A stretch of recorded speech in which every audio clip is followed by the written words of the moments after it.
boa tarde. O programa Gente que Fala está começando ao vivo pela All TV, a TV da internet e também pelas redes sociais, imagens no Instagram, do Facebook, do nosso canal no YouTube. Até a 13h você curte, você comenta, você compartilha a transmissão do programa Gente que Fala. Participe também pelo WhatsApp. 11 97335 0038 é o número, 11 97335 0038. Sua participação é muito legal aí com as perguntas para os nossos entrevistados.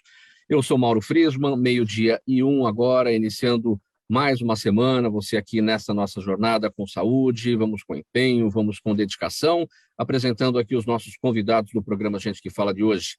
André Matarazzo, industrial, ex-ministro, ex-embaixador do Brasil em Roma, presidente da Matarazzo Holding. Tudo bem, André Matarazzo? Bem-vindo, obrigado pela presença mais uma vez com a gente aqui. Eu que agradeço, para mim é um prazer estar aqui na Rádio Trianon e falando com todos os seus ouvintes, Mauro. Muito obrigado pelo convite.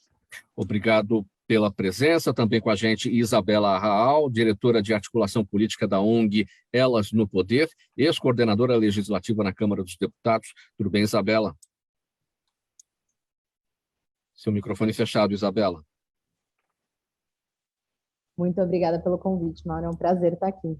Obrigado pela presença. Seguindo aqui com a apresentação dos demais entrevistados, Romeu Scanhoela, comunicólogo, empresário, ele é sócio da SKS Comunicação, idealizador do movimento Brasil Mais Digital, ele também é pré-candidato a deputado estadual pelo Novo. Tudo bem, Romeu? Oi, Mauro, boa tarde, obrigado pelo convite, boa tarde para todos os participantes.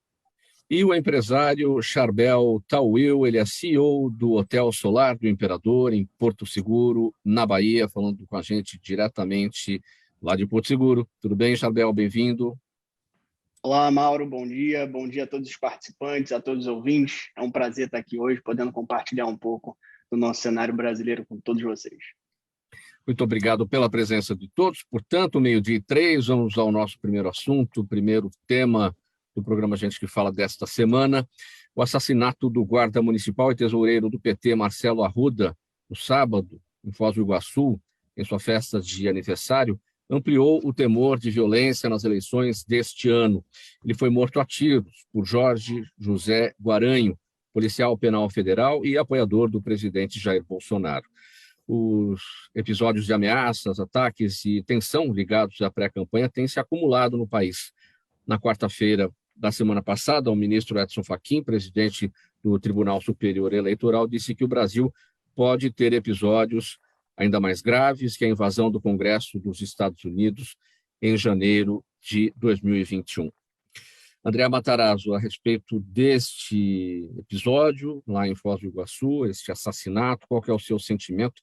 Eu, acompanhando aqui toda a repercussão e vendo aqui as reações da classe política de uma maneira geral, o que mais chamou a atenção foi uma fala aqui do André Janones, que é presidente, que é o pré-candidato a presidente pelo Avante. Ele diz o seguinte: ninguém vai conseguir explicar essa paixão que leva um ser humano a odiar o outro por convicções políticas diferentes. Realmente, este ponto é o que mais chama a atenção, né?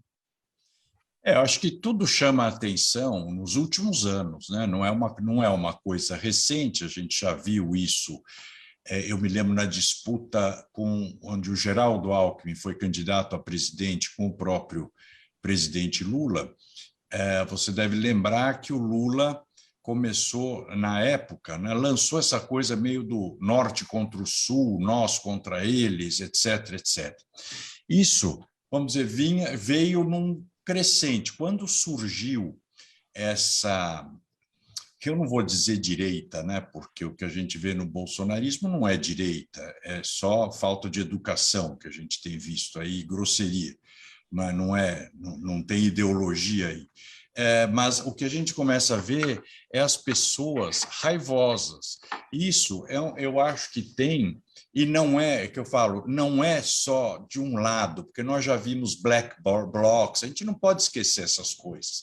A Sim. depredação de lojas na Paulista, depredação de pontos de metrô, uma série de coisas. Ou seja, é gente que está a fim de tumultuar.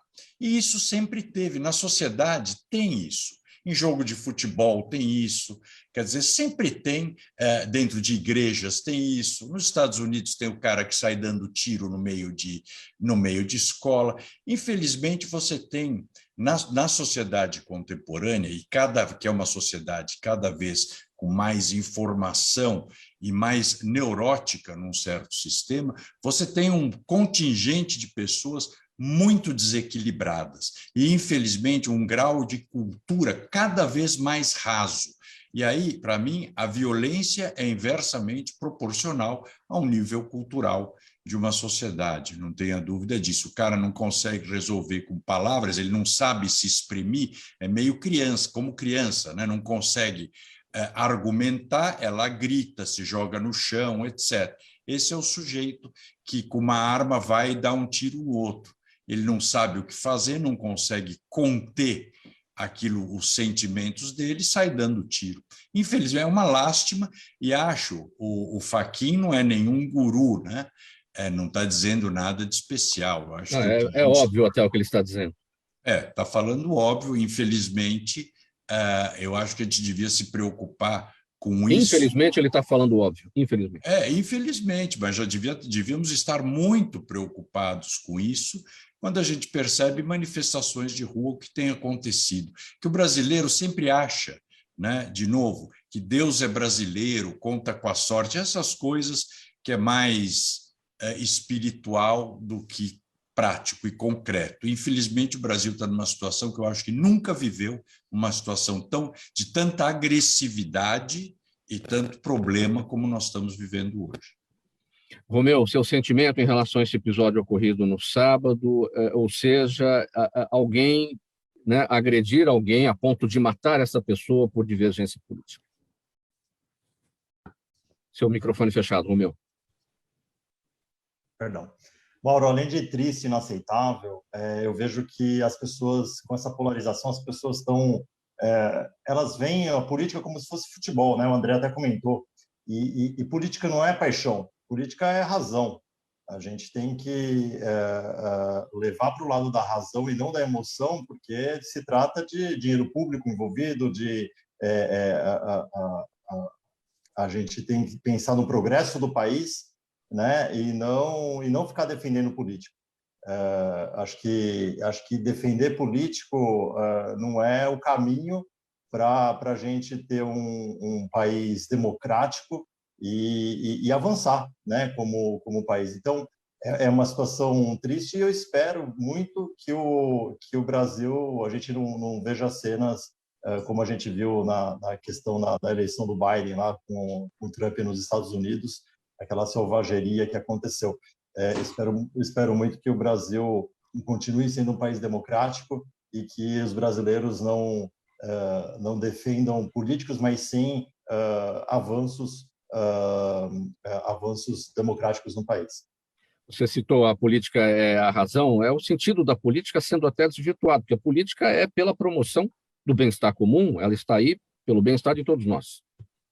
Exato. O caminho é a gente entender as políticas públicas, quais são eficazes e quais são ineficazes, independente de ideologia política, independente de esquerda ou direita.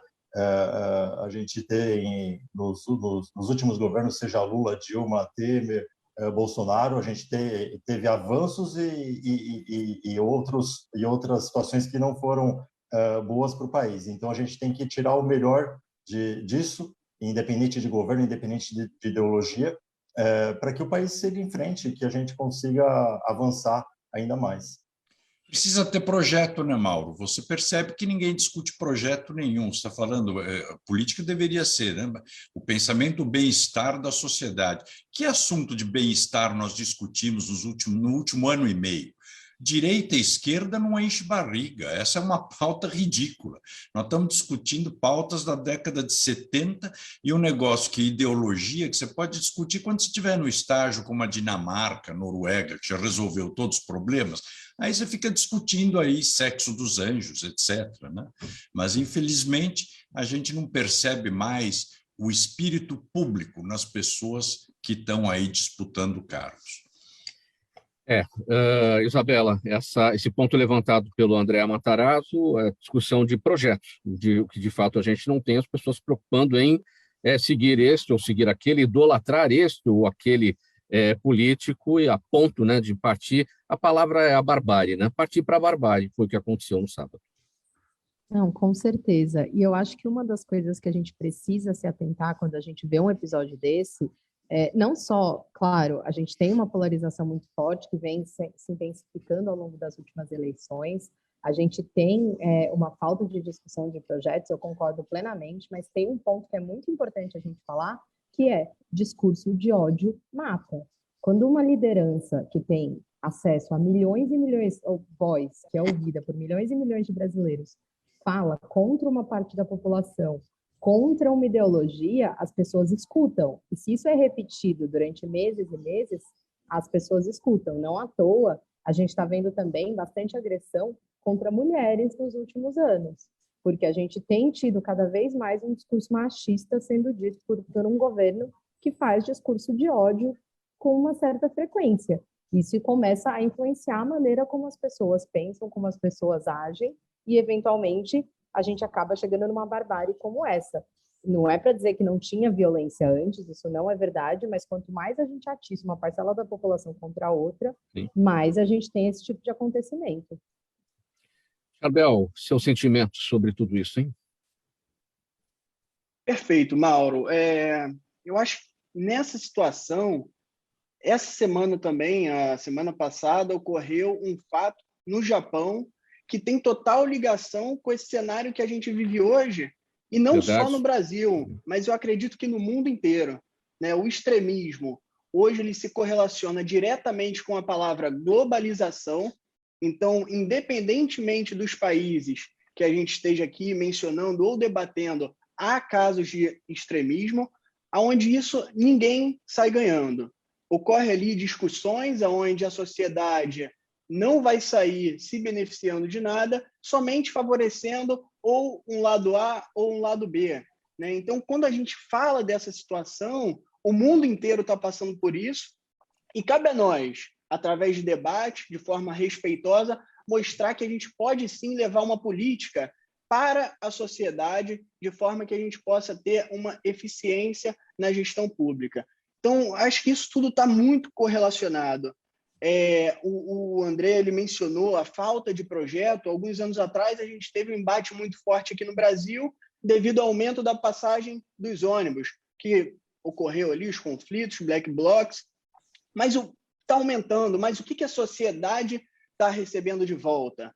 A gente paga muito, e o que está voltando para a gente? Então, isso gera ali uma insatisfação na sociedade, e, claro, alimenta o extremismo, seja da esquerda ou da direita. O Charbel está certinho, viu, Mauro? É isso. Porque, se você olhar, 2013 teve aquelas manifestações, isso que mostrou uma insatisfação enorme da sociedade. Não era de direita nem de esquerda, era insatisfação com uma qualidade de serviço público lamentável que a gente recebe. Te pergunto, o que é que mudou até hoje? Nada, piorou. Se você olhar os serviços públicos de São Paulo, a sociedade até está vendo. Agora, a gente percebe até quem opera, o PCC opera parte dos serviços públicos, quer dizer, virou um negócio, só vem deteriorando. Por quê? O Brasil está na mão, foi capturado por uma elite política que está se lixando para a sociedade. Ela capturou o Brasil e não quer que mude nada, até porque, se mudar, parte não se reelege. Tanto que você percebe a grande trânsito de políticos que saem dos seus estados e vão para outros para se elegerem, porque quem conhece não vota, né? Então, acho que essa é a grande mudança. Há um distanciamento da classe política que ela trabalha para si própria, não trabalha mais para o país. Quer dizer, o Brasil pagando imposto, o Charbel lá no Porto Seguro, cada hóspede que recebe lá, pelo menos 37%, 40% do faturamento vai para os cofres públicos. O que ele recebe de volta como infraestrutura? Você pega uma cidade como São Paulo, que tem impostos caros, né? Bastante, muito caros. Para você ter uma ideia, o IPTU de quem tem uma casa no Jardim América é em torno de R$10 mil por mês para um terreno de 1.000 metros quadrados. Mas o que ele recebe de volta como sociedade? Nada. Ele tem que ter guarda, ele tem que cuidar da calçada dele, ele tem que podar a árvore dele, porque o poder público cobra e não te devolve nada. Isso para quem pode pagar. Agora, imagina aquele, ô Mauro, que ele trabalha da mão para a boca, ele não consegue sobreviver. Então, você tem uma cidade como São Paulo, com os impostos mais caros do Brasil, que ainda tem 3,5 milhões de pessoas sem saneamento básico. Você acha que isso é uma cidade desenvolvida? É razoável? E quem tem culpa disso? Quem tem culpa disso é a classe política e a classe dirigente. 12h16. Este é o programa Gente que Fala, edição de segunda-feira. Estamos ao vivo pela Altvia, a TV da internet, também pelas redes sociais, Instagram, Facebook e o nosso canal no YouTube. Próximo assunto por aqui, entrevista publicada na edição dessa semana da revista Isto é Dinheiro. O industrial e ex-ministro André Matarazzo, que está aqui com a gente, se diz desanimado com o cenário eleitoral deste ano. Segundo ele, a sociedade vai, de novo, votar em cima de uma discussão dos fatos do momento, em vez de discutir como resolver a fome, a falta de saneamento, a criação de empregos e a economia. Só se discutem nomes e questões ideológicas, e não o Brasil real. São palavras aqui do André Matarazzo nesta entrevista na revista Isto é Dinheiro. Para ele, é preciso fazer muitas reformas e parar de espantar os investidores do país. André, eu li a sua entrevista, e foi para o colega Cláudio Gradiloni, e a primeira pergunta que ele te fez foi o seguinte, ele contextualizou da seguinte forma: no dia 1º de janeiro de 2023, os empresários brasileiros vão acordar com um novo presidente. As pesquisas indicam que os favoritos são Luiz Inácio Lula da Silva e Jair Bolsonaro. Aí a pergunta dele: supondo-se que um deles seja o escolhido, como o senhor vê a situação? E aí você responde na lata, desanimado. É isso mesmo? Claro, mas não tem por que a gente se animar. Qual é o projeto para o combate à inflação, por exemplo, que é um confisco no bolso das pessoas? Qual é o projeto que está se falando para transporte público, para saneamento básico? Qual é o projeto habitacional? Nós não estamos olhando, nem discutindo, nem passa pela cabeça discutir esse tipo de coisa. Então, por exemplo, qual é o projeto de reforma do Estado? Porque eu vejo que todo mundo fala em reforma tributária. Se fizer uma reforma tributária agora, Mauro, nesse momento, sem fazer uma reforma do Estado antes, e o Robeu, que é candidato a deputado, vai ver bem isso quando ele estiver na Assembleia Legislativa, se fizer uma reforma tributária agora, vão aumentar os impostos. Quem vai pagar a conta vai ser o consumidor, porque você acha que o governo federal vai abrir mão de receita, ou o governo estadual vai abrir mão de receita, ou o governo municipal? Não vão. Então, nós precisamos fazer uma reforma de Estado urgente para reduzir o desperdício do nosso dinheiro, que o Estado faz diariamente, e aí é em tudo, não é só contratação de pessoal, obras inúteis, obras inacabadas, seminários e viagens, é um conjunto de mordomias, né, que premia essa elite brasileira, que hoje é a burocracia e a classe política, né, que consome todo o recurso. Então, a reforma do Estado é essencial para que você possa começar a descomplicar. Qual é a discussão que está se fazendo na qualificação e capacitação da mão de obra brasileira para atender à necessidade das novas profissões? Ninguém fala isso. Ninguém está falando nisso, que o sistema financeiro está mudando radicalmente, você vai sair de banco para as fintechs, que as lojas vão sair de lojas e departamentos para o e-commerce, que, portanto, o vendedor muda de papel. Enfim, tudo isso são as discussões relevantes num país que tem 200 milhões de habitantes, 30 milhões de pessoas passando fome, segundo dizem agora por aí, mas não precisam dizer, você olha aqui embaixo, onde eu estou, no centro da cidade mais rica do país, você vê o estado. Então, não tem por que me animar. Infelizmente, a gente, principalmente eu que passei 25 anos na área pública, conheço as pessoas que estão por aí, não tem nada com que a gente se anime. O que tem de bom o Brasil, que é animador, é a sua população. O Brasil é feito de pessoas que batalham muito, remam contra a maré e sobrevivem. Então, acho que a esperança está aí, mas não é nessa mudança de governo que a gente pode ter qualquer expectativa. Como já destacou aqui o André Matarazzo, que as pessoas têm dificuldade para discutir propostas porque, de fato, faltam as propostas. Agora, por que estamos nesse ponto de... a gente não discute proposta, mas a gente discute o candidato, discute o nome, esse personalismo que existe na política, em que a gente precisa votar nesse ou naquele, porque eles é que serão um ou outro, né? Será o salvador da pátria. Por exemplo, só completando, Mauro, Sim. a grande discussão e fundamental é discutir o Congresso, os deputados. Se você tem um Congresso bom, câmaras, assembleias, câmaras e Congresso bom, o presidente é meio irrelevante, é dispensável, ele terá só que implementar o projeto. Vamos dizer, o parlamento segura o país, né? Deveria ser assim. Agora, você não discute isso. Romeu, pega essa esteira aí do André Matarazzo, já que você é candidato a deputado estadual aqui em São Paulo. A gente até vê isso, né, André? Os partidos sabem da importância do Congresso e eles focam muito mais em tentar aumentar a bancada no Congresso Nacional do que colocar um pré-candidato a presidente da República, por exemplo, né? Da importância que é o Congresso Nacional hoje. Mas você repara que os partidos se preocupam em fazer quantidade, não qualidade. Exato, exato. E esse é um grande problema.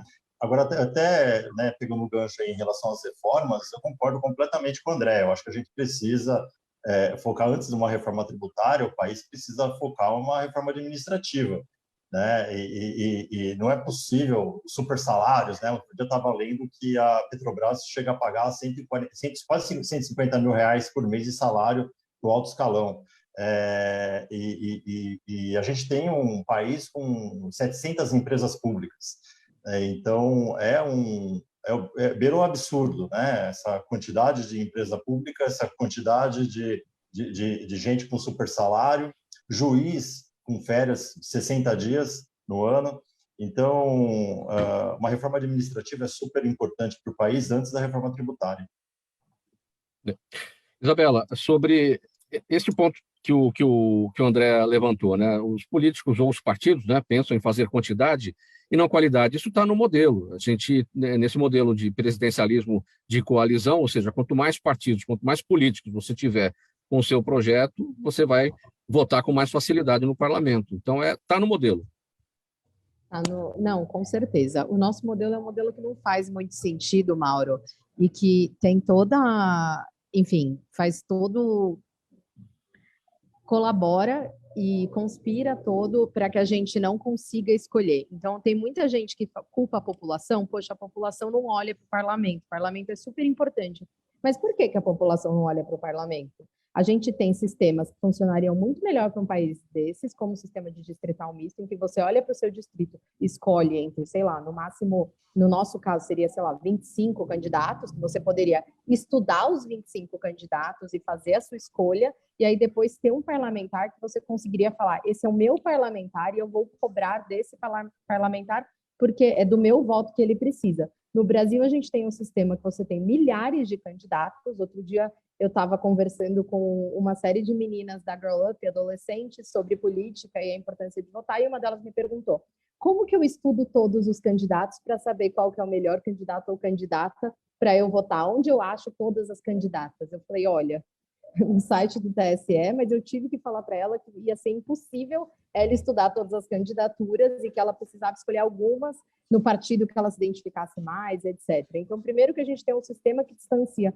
completamente a população, torna as campanhas muito caras e distancia completamente a população do sistema político. E segundo que a gente também não tem uma cultura de ensinar política nas escolas.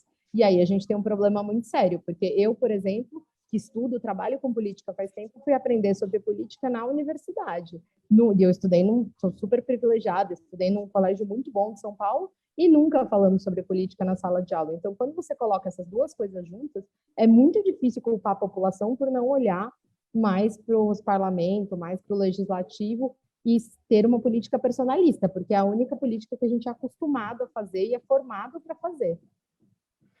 E, Charbel, pensando justamente nesse distanciamento que a Isabela destacou entre os políticos e a sociedade, a menos de 3 meses da eleição, as pessoas não sabem ainda em quem vão votar, só pensam no nome do presidente, mas não sabem quem vão votar para os parlamentos, deputado federal, deputado estadual e senador, e olhe lá se ainda lembram em quem votaram nas últimas eleições. Infelizmente, esse é o cenário. Eu acho que é indiscutível, né, a gente chegar ali numa decisão que o Brasil ele tem um Estado muito gordo, muito caro, né? Temos, infelizmente, também um Congresso muito travado, ou seja, isso gera um custo Brasil. Semana passada eu estava num painel, o Paulo Rabelo de Castro estava mencionando do alto custo que o nosso país tem para o pequeno empresário ao grande. Isso não se diferencia, pagamos muito. Mas precisamos tocar no ponto, agora trazendo um pouco para o cenário das eleições, que nós vivemos num país continental, de norte a sul do Brasil, temos culturas diferentes, níveis educacionais totalmente diferentes e uma falta de interesse dos políticos para que a população saiba sobre política. Ou seja, não sabemos por que estamos votando. Pegamos ali 5 candidatos, 6 candidatos, quando apertamos o confirma, por que você apertou o verde?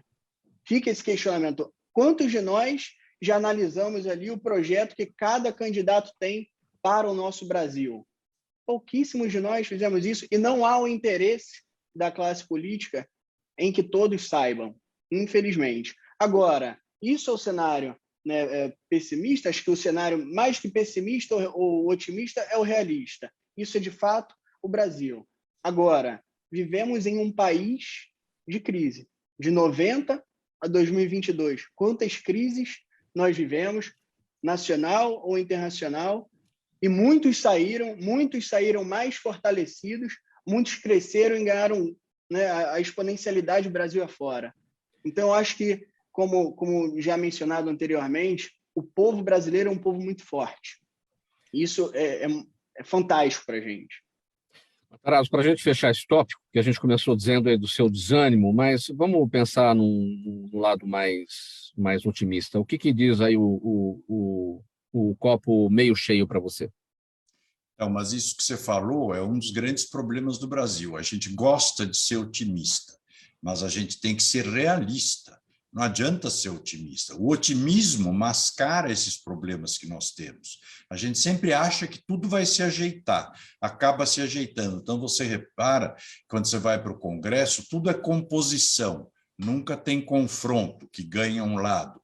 Compõe daqui, compõe de lá, você vai fazendo essa colcha de retalhos. Eu queria só complementar um pouco, que não é otimista, é a própria dificuldade da renovação do Congresso. Quando o Charbel fala que tem gente que não tem interesse, que se conhece os projetos, não tem mesmo, e não tem interesse em renovação. Pergunta para o Romeu como vai ser a disputa dele com um deputado, ele é estadual, né? Com um deputado aqui de São Paulo, que tem emendas do governo do estado, dá as emendas para ele. Tem 40 funcionários ou 30 funcionários no gabinete, tem automóvel, motorista e combustível, tem ajuda de fundo eleitoral. Ele vai ter que contar com a sua ajuda, Mauro, com a minha, etc., da pessoa física. E quando a gente for dar o recurso para ele, ainda vamos falar, olha, eu te ajudo, mas eu não quero pôr o meu CPF na sua campanha, não quero pôr CPF em campanha porque eu não quero ter problema futuro. Então, você tem essas dificuldades. A parte cheia do copo é que eu digo que o país acaba resistindo, acaba reagindo, e a gente tem que sempre pensar o país não em 5 anos, não em um governo ou 2 governos, e sim uma geração. Então, eu acho que você tem uma geração mais jovem que vai se interessar pela política, porque é uma questão de sobrevivência para eles. Então, provavelmente, a tecnologia também obrigará os governos a se mexerem, porque você vê, se o governo não adequar ao arcabouço legal, ele vai ser atropelado pela tecnologia. Um caso, hoje, o Charbel deve ter o problema com o Airbnb. O cara aluga o apartamento lá em Porto Seguro sem passar pelo hotel, não paga imposto para ninguém. Na medida que o Estado continua mantendo as leis arcaicas e analógicas, a sociedade vai se digitalizando. Portanto, eu acho que a parte meio cheia é essa. A tecnologia e a nova geração obrigará o Estado a se reformar. 12:30, programa Gente que Fala. Segunda-feira, a gente vai parar rapidinho agora para a mensagem do nosso apoiador. Intervalo, a gente volta em seguida com a sequência dos nossos temas. Até já. Toda ação estratégica de sucesso tem um componente fundamental: um instituto de pesquisas ético, rápido e preciso. Afinal, é ele que vai fornecer informação confiável, sem achismos ou palpites. E isso, numa época de mudanças rápidas e repentinas, é fator crítico de sucesso. A Orbis é um instituto de pesquisas que une precisão e confiabilidade estatística com a mais alta tecnologia em pesquisas do mercado.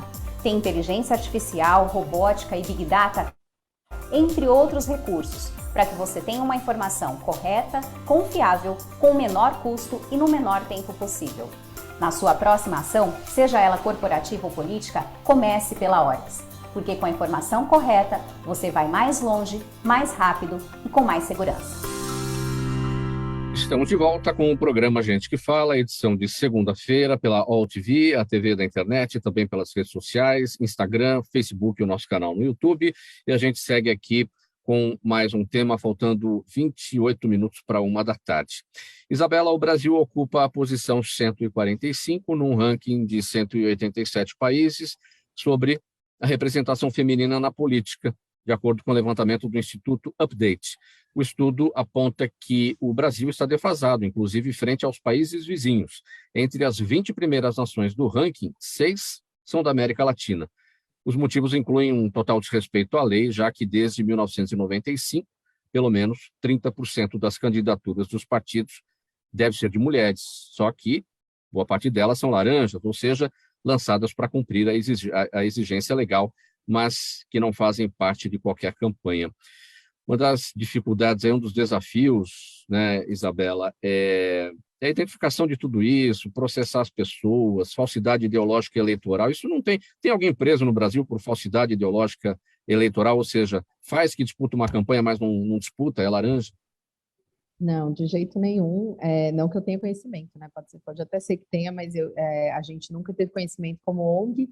E a gente tem uma série de outros problemas, né? Eu acho que a primeira questão, a gente precisa começar falando sobre a importância de ter mais mulheres na política, que não é só importante para as mulheres, porque a gente ter pessoas no Congresso que sintam as dores das mulheres é urgente, mas também é importante para toda a sociedade, porque países que têm mais paridade de gênero na política têm menos corrupção, tem mais investimento em saúde, tem mais investimento em educação. Isso são estudos em mais de 100 países, em dezenas de países que fizeram comparações, e tem um estudo até super importante no próprio Brasil, que viu que as cidades que tinham mais mulheres na gestão tinham menor mortalidade infantil. Então, a gente chega nesse ponto de que as crianças vivem mais quando a gente tem mais mulheres na política. Só que o Brasil está muito atrasado, inclusive em relação a outros países da América Latina, porque as nossas regras eleitorais para colocar mulheres, elas são muito ruins.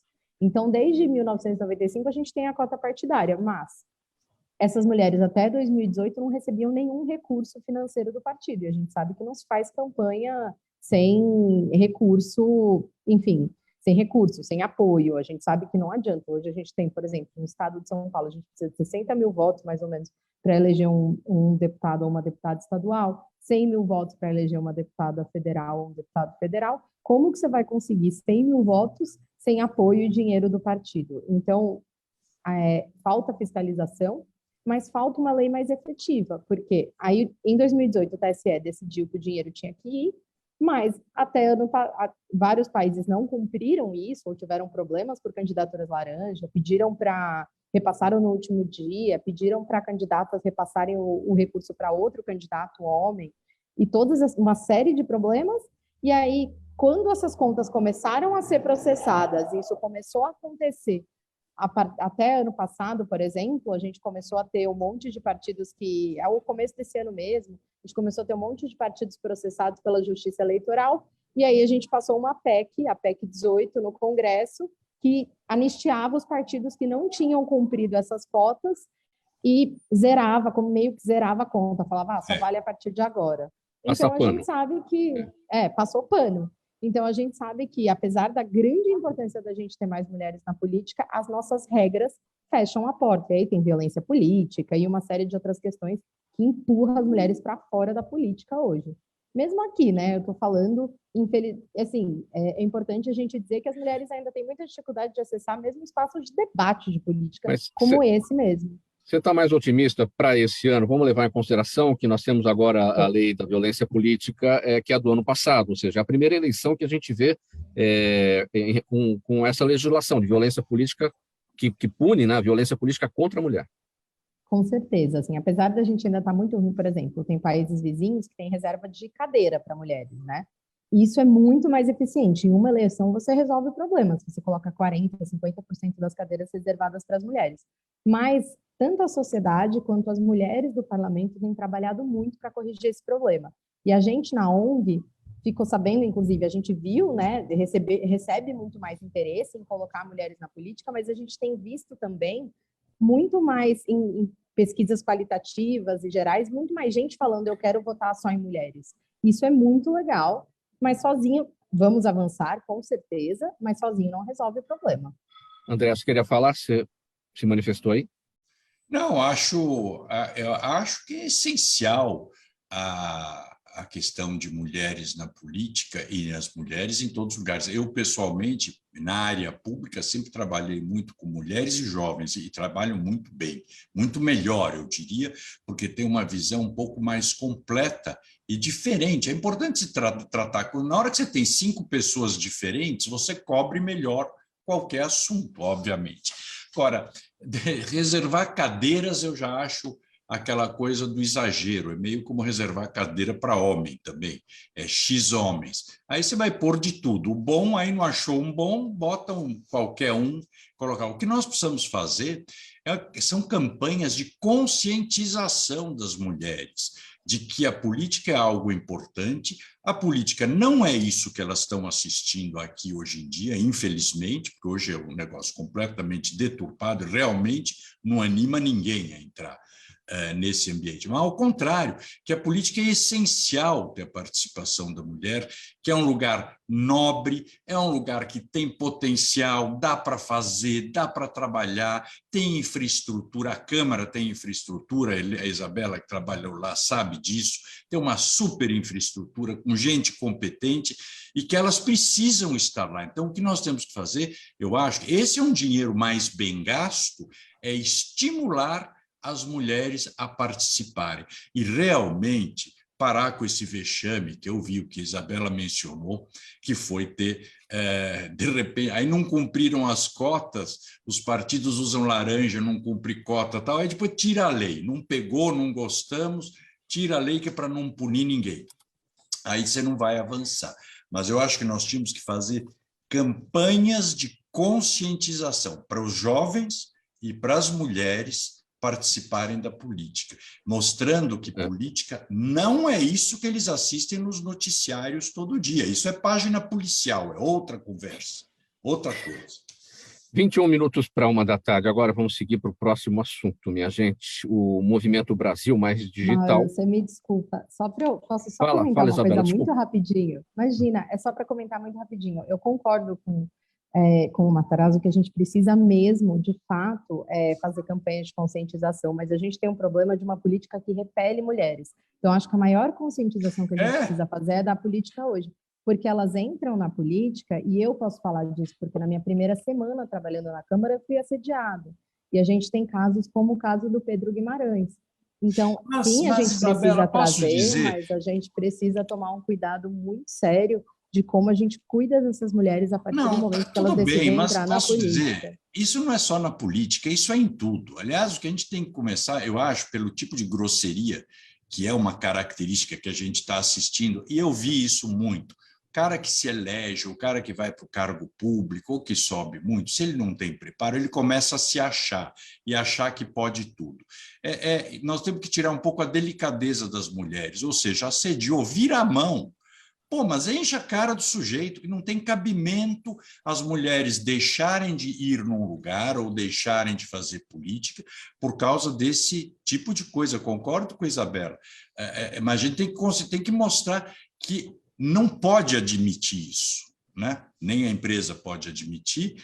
A gente não pode ir também para o outro exagero, né? Que tudo virá assédio, não. Mas o que nós estamos vendo aqui é a barbárie do assédio, é o negócio, a cafagestagem.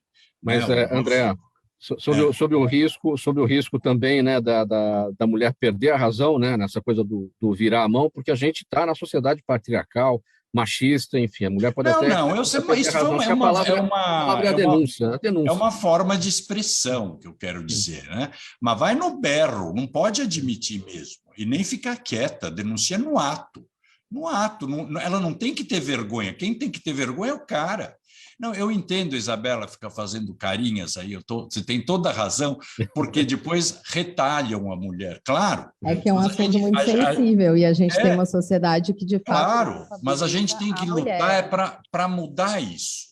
Isso é uma coisa que tem que mudar, porque eu falo, é o império da cafagestagem, da grosseria. Isso é inadmissível.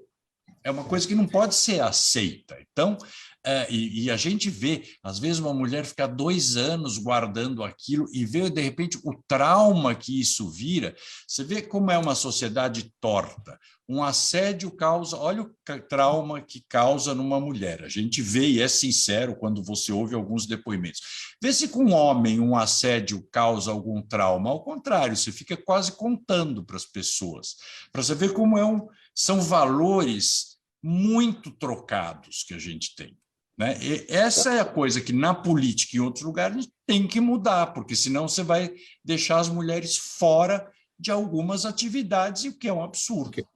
Vamos seguir aqui, gente, o tempo está apertado aqui, atrasou um pouquinho. Quem chamou, bem rapidinho. Não, eu só queria fazer um comentário rapidinho em relação às mulheres na política. Uma das mulheres que eu mais admiro na política é a Jacinda Ardern, que ela é primeira-ministra da Nova Zelândia. E eu acho que a participação das mulheres na política, a gente vê, né, exemplos que funcionam muito mais que os homens.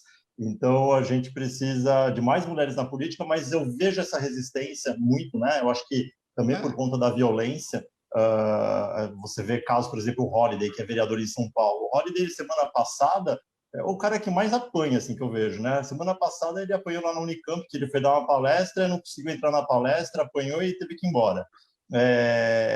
Ele, há 2 meses, mais ou menos, foi ameaçado de morte por conta de uma denúncia que ele fez no Ministério Público de um outro colega e está usando o colete à prova de balas. Então, isso espanta as mulheres muito na política. Espanta qualquer um. Eu mesmo dei uma parada, porque para que vou entrar nisso? O que eu falo, nós estamos evoluindo para essa coisa truculenta. Isso não é política, isso é baixaria. Vamos lá, gente, para a gente seguir aqui os 2 temas que ainda faltam. O movimento Brasil Mais Digital surgiu com o intuito de identificar os problemas da falta de digitalização nos órgãos públicos, além de cobrá-los através de uma petição pública online. O site da petição identifica diversos problemas de transparência e detalha qual é a solução que os dirigentes públicos poderiam adotar. Entre os exemplos do site estão vários descasos de prefeituras e governos em relação a dados importantes que poderiam ser gerados para melhorar os serviços públicos. Bom, Romeu, o que a gente precisa saber sobre esse movimento de coleta das assinaturas para a digitalização dos órgãos públicos? Aliás, para falar já da digitalização dos órgãos públicos, porque é um caminho longo ainda a ser percorrido, pouca coisa existe, e o que existe também não é bom, né? Às vezes você vai lá ver o resultado para usar uma ferramenta de um órgão público, nossa, gastaram dinheiro com isso e não funciona. Então, Mauro, no final do ano passado eu lancei esse movimento, que é o Movimento Brasil Mais Digital, até quero convidar todos a acessar brasilmaisdigital.com.br, que é um abaixo-assinado, onde a gente identificou em diversos órgãos públicos, de diversos âmbitos, né, municipal, estadual ou federal, problemas de digitalização e transparência. Então, eu sempre cito um caso que é um caso dentro de casa, que a minha esposa foi vender um apartamento e aí o pessoal que foi comprar falou, olha, a gente, ao invés de a gente fazer um Pix, a gente vai te dar um cheque administrativo. E aí ela me falou assim, mas cheque administrativo é confiável, eles querem dar lá no cartório, tudo, o cheque administrativo. Eu falei, a gente é confiável, mas desde que a gente consulte se o cheque é verdadeiro, né? E aí eu falei, pede para eles mandarem uma cópia, um print do cheque assim que eles conseguirem para a gente consultar. E o cheque era do Banco do Brasil.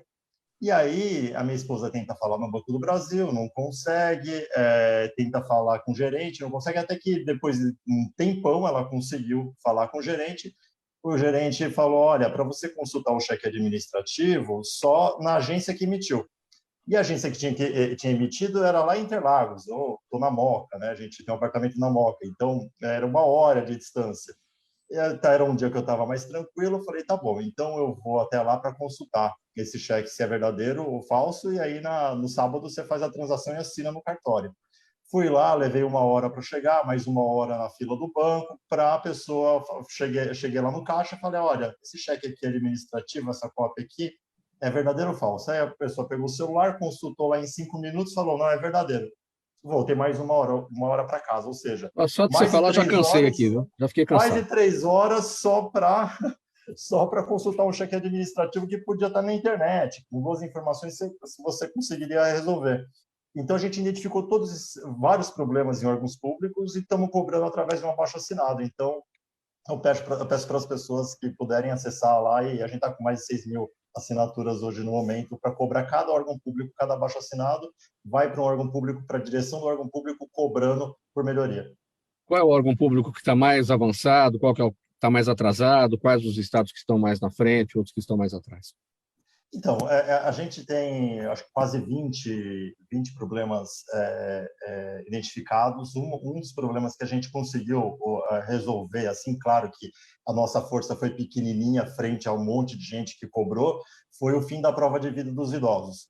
Então, antigamente, o idoso, para continuar recebendo o INSS, que tinha que ir lá no banco, né, falar, olha, estou aqui vivo, né? E minha avó tem 95 anos de idade, problema de locomoção absurdo, tem que levar ela para dizer que, olha, ela está aqui, ela tem que continuar recebendo a aposentadoria. Foi invertida a lógica aí agora. E agora, se você pegar prefeituras, né, ainda mais no interior, independente do estado, é onde está o caos, né? Não tem nada digitalizado ou pouca coisa digitalizada. Bom, Movimento Brasil Mais Digital. Fala, André. Não, fala Movimento Brasil Mais Digital.com.br, é lá que está a petição? Sem o movimento, é só brasilmaisdigital.com.br. brasilmaisdigital.com.br. Fala, André, rapidinho, e a gente vai para o próximo assunto. Rapidinho é o seguinte, a gente tem que ver por que não é digitalizado, né? Sempre na área pública, tartaruga, quando ela está na árvore, ou é enchente ou é mão de gente. Porque você tem que lembrar o seguinte, por que numa UBS aqui em São Paulo ainda o cara tem que ir lá marcar a hora?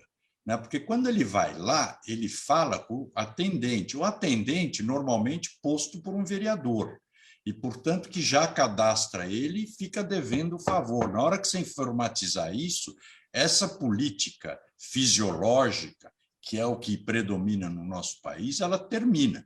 Então, muito, Romeu, do interesse em não fazer é para manter isso. É o beijamão tradicional que precisa continuar.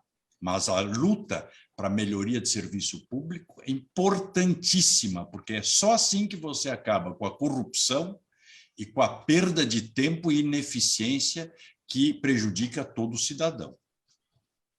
E temos um grande trabalho aqui em São Paulo, que é o Poupa Tempo, né? Que já é tradição e que, né?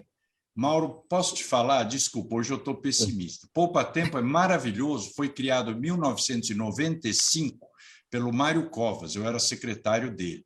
Até hoje o PSDB fica falando nesse poupa-tempo. Hoje não devia mais ter poupa-tempo. O poupa-tempo devia estar aqui no celular de cada um. Esse sim é o poupa-tempo como tem no mundo inteiro. Não sei ir num lugar, pegar uma senha para fazer alguma coisa. Esse tempo já foi também. Você tem razão. Na época era o poupa-tempo, hoje claro, já não é mais. Foi uma revolução, mas parou lá.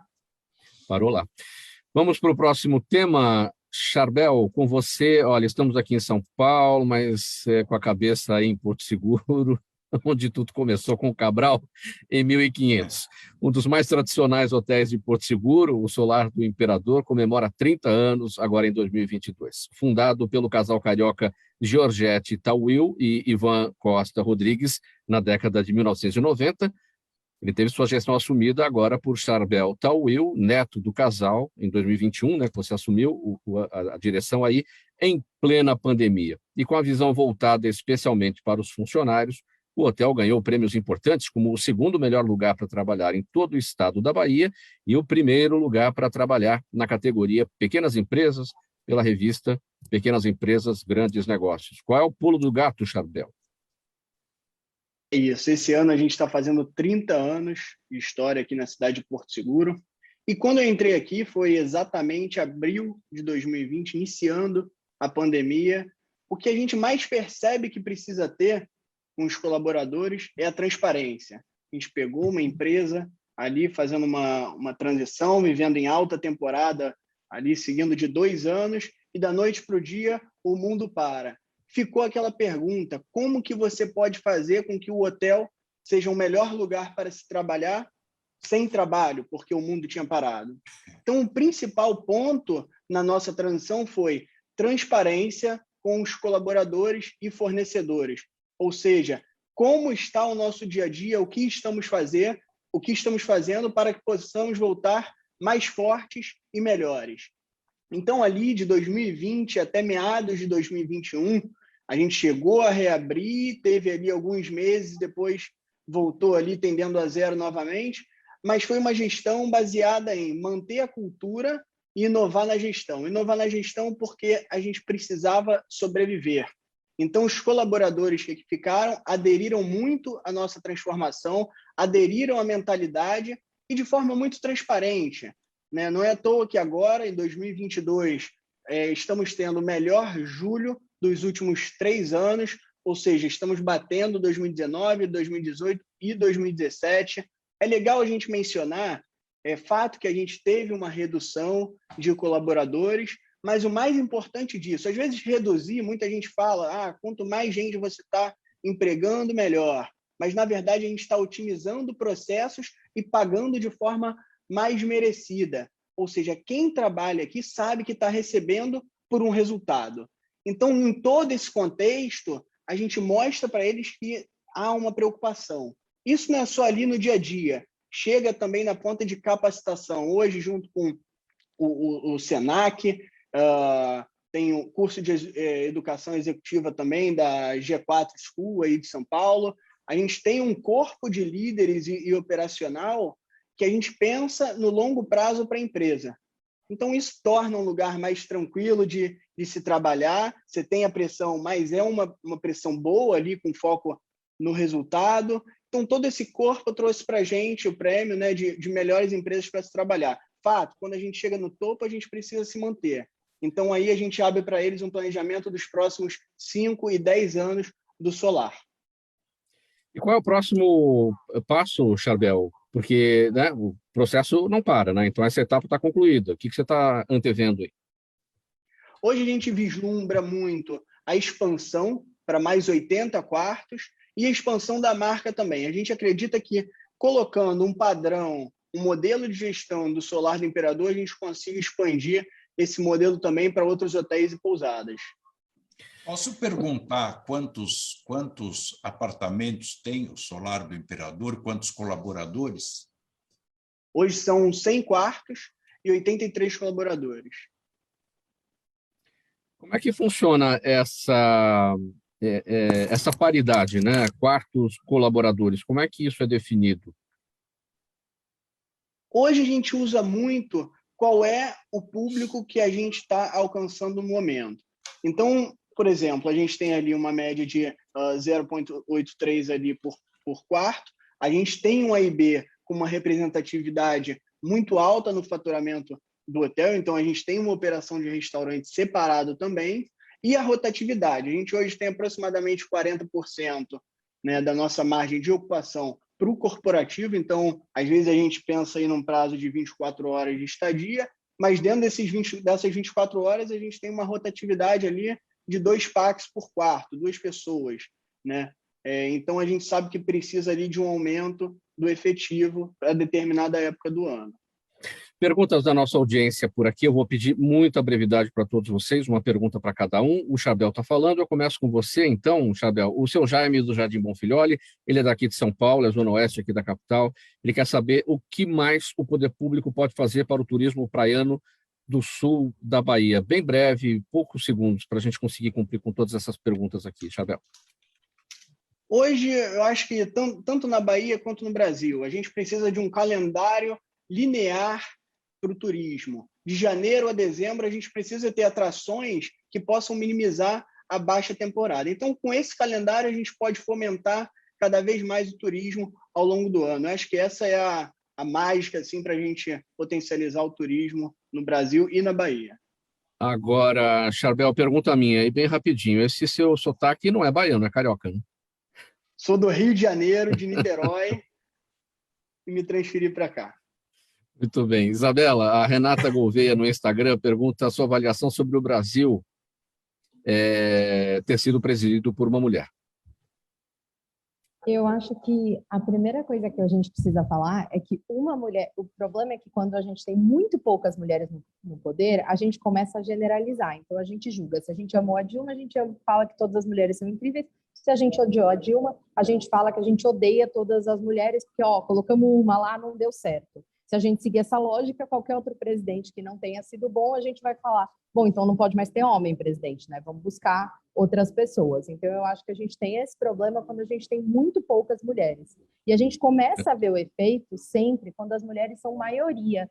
Não, maioria não, mas uma minoria significativa. Então, aí, quando a gente tem mais ou menos mais de 40% das mulheres no poder, a gente começa a ver os efeitos de uma verdadeira diversidade. E aí, só para falar muito rapidinho, Mauro, eu sei que a gente está com o tempo corrido, mas só para perguntar, já que a gente está falando da importância de conscientização de mulheres, eu queria perguntar para os demais, para as demais pessoas que estão aqui hoje, para todo mundo, principalmente você, Andréa, também, se vocês votaram em mulheres nas últimas eleições e se estão planejando votar em mulheres para a gente conseguir fazer essa mudança puxando por parte da sociedade. Olha, pouquíssimos segundos para cada um, gente, que eu tenho a pergunta aqui ainda do André rapidinho. E tenho a pergunta do Romeu. Vamos lá. O voto é secreto, mas eu estou considerando, e dos 4 candidatos que eu estou apoiando, 3 são mulheres. Então, posso assegurar, e muito competentes, diria. Romeu. Para estadual já tem uma opção, né? Aqui, então vai ser mulher. Agora, para federal, por exemplo, tem, dentro até do Partido Novo, tem mulheres fantásticas, por exemplo, a Mônica Rosenberg, a Marina Helena, são pessoas fantásticas, grandes opções. Charbel. Já votei esse ano para deputada estadual, a minha candidata é mulher, e principalmente aqui na Bahia, hoje eu vejo uma voz muito expressiva de diversas candidatas. Bom, agora, voltando aqui para as perguntas da audiência, Romeu, muito rapidinho, por que o Novo lançou uma chapa pura para a presidência, é presidente e vice do Novo, né? Mas tem feito coligações nos estados. Eu acho que a gente precisa, não como representante do Novo, não estou aqui como representante do Novo, mas como eu vejo dentro do Partido Novo, é muito difícil, né, fazer coligação com quem não tem a mesma ideologia. Ainda mais o Partido Novo, que segue aí, vamos dizer, que é fora do status quo, né? Não recebe fundo partidário, não recebe fundo eleitoral. Então, ao mesmo tempo, você sabe que se você não fizer, vamos dizer, parcerias, né, com outros candidatos, com outros partidos, você dificilmente se consegue um resultado positivo numa eleição. Então, eu vejo que tem que tomar muito cuidado com todas essas coligações, justamente porque você tem que ter os mesmos valores que os outros partidos, ou pelo menos com aqueles candidatos daquelas regiões. Muito bem. E o Carlos Nogueira, última pergunta, ele está no Facebook, André Matarazzo vai para você, porque a tal revitalização do centro de São Paulo nunca dura muito tempo. Muito rapidinho, André. Porque nenhuma gestão quer dar continuidade para não dar crédito à gestão anterior. Eu sei que e vi isso, porque basta olhar do período que nós estávamos na gestão e o que nós fizemos no centro, e eu fico muito triste com isso e vejo, do dia que eu saí em diante, como abandonaram completamente os projetos. Ponto final na edição do programa Gente que Fala desta segunda-feira. Agradecimento a todos, em nome de toda a nossa equipe, Andréa Matarazzo, Isabela Raal, Charbel Tawil e Romeu Scanhoela. Valeu a presença de vocês todos. Programa sensacional, valeu a conversa por aqui. Bom, todo mundo sabe, o programa Gente que Fala tem a realização da ABCom, no apoio técnico da AltV, o Sérgio Oliveira, apresentação minha, Mauro Friesman, pauta e redação do Pedro Schiavon, Zenilda Salvato, nossa diretora de produção, jornalista Fausto Camunha, nosso diretor-geral, na direção-geral da AltV, o Alberto Luchetti, e do outro lado, você, espectador, você, internauta, a razão da nossa presença aqui todos os dias. Obrigado pela audiência, a gente volta a se falar amanhã, 1h, 1 minuto. Tchau, tchau.